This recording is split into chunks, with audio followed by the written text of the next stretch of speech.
Every year, hundreds of thousands of men and women leave correctional facilities carrying something heavier than their release papers, a label stamped onto their identity: felon, ex-offender, criminal. That label follows them home. It sits in job applications, it colors family reunions, and eventually it becomes the primary thing they see in the mirror. The data shows where this psychological branding leads. Within 3 years of release, the national recidivism rate hovers near 70%. When 7 out of 10 people return to a cell, the focus shifts from individual ability to the system itself, one that was built to assign a permanent brand rather than facilitate a restoration. In 1970s Washington, D.C., one teenager was the embodiment of that system. At age 14, his school district officially labeled him uneducable. A 15-year heroin addiction followed. He eventually cycled through 9 different institutions, including federal penitentiaries and hospitals for the criminally insane.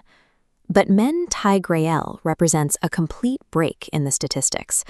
Since 1980, he has maintained 46 years of continuous sobriety with 0 recidivism. He replaced the uneducable label with a new one. He is the first emeritus Poet Laureate in the history of the African Methodist Episcopal Church. He also serves the Smithsonian Institution as the voice of the ancestors at the National Museum of African American History and Culture.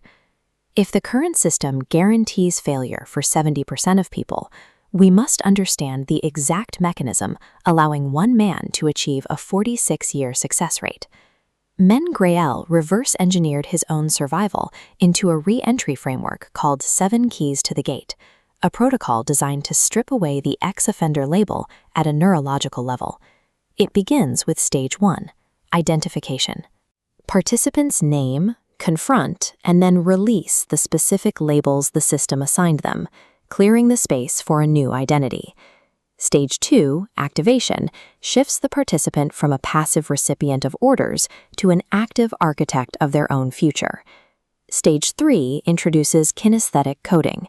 This involves the deliberate, physical act of pen-on-paper movement. This physical writing process targets the nervous system's threat response.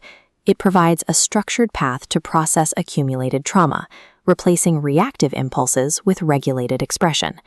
Behavioral change requires this physiological reset. You cannot build a new character while the brain is still trapped in an ingrained survival response.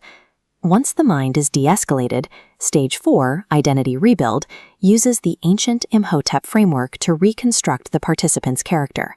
This mental workshop uses specific cognitive tools: a square to measure conduct, a compass to set boundaries, and an axe to cut away useless habits. Stage 5 is credentialing. This stage turns private creative expression into a public, verified achievement. Every participant's work is formally submitted to the Poems to Peace Global Anthology. This results in an ISBN-registered, published volume. This publication provides the participant with a legally undeniable new label to present to the world: published author.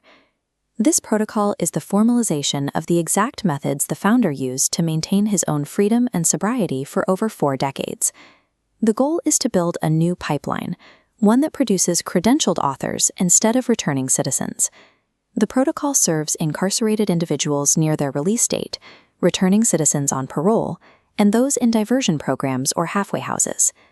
POEMS, Spoken Word Ministries, a 501c3 nonprofit, is now looking to scale this anomaly into a national standard.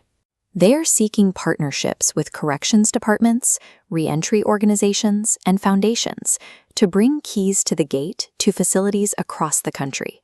The mission is to prove that no life is uneducable, and that any label can be replaced by a voice that has been given the tools to speak.